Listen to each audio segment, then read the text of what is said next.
কাশ্মীরের পহেলগামে ভয়াবহ জঙ্গি হামলায় ২৬ জন নিহত হওয়ার পর ভারত ক্ষুব্ধ প্রতিক্রিয়া দেখিয়েছে।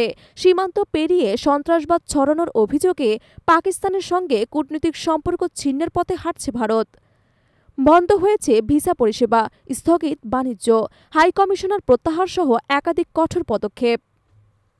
বিশ্লেষকরা বলছেন, এই সিদ্ধান্ত শুধু প্রতিক্রিয়া নয়, একটি দীর্ঘমেয়াদী কূটনৈতিক ঝুঁকির সূচনা। দীর্ঘদিন ধরে চলে আসা সংলাপের পথ আজ বন্ধ, ফলে দুই দেশের মাঝে গড়ে উঠেছে এক অদৃশ্য দেয়াল। এদিকে পাকিস্তান আন্তর্জাতিক ফোরামে কাশ্মীর ইস্যুকে তুলে ধরতে চাইছে। তারা চীন, তুরস্ক এবং জাতিসংঘকে জড়িয়ে বিষয়টিকে আন্তর্জাতিকায়নের চেষ্টা করছে, যা ভারতের দীর্ঘদিনের দ্বিপাক্ষিক কৌশলের বিরোধী। সীমান্তে পরিস্থিতিও থমথমে। নিয়ন্ত্রণ রেখা বরাবর চলছে রাতভর গোলাগুলি। মোতায়েন করা হয়েছে রাফায়েল এবং সুখোই যুদ্ধবিমান, সক্রিয় ড্রোন এবং রাডার। অপরদিকে পাকিস্তানও জবাব দিতে প্রস্তুত। স্করপিয়ন মিসাইল, ব্যালিস্টিক সিস্টেম, এমনকি পরমাণু অস্ত্র মোতায়েনের তথ্য উঠে এসেছে। তবে প্রশ্ন উঠছে, এই কূটনৈতিক বিচ্ছেদে ভারত কি পেল?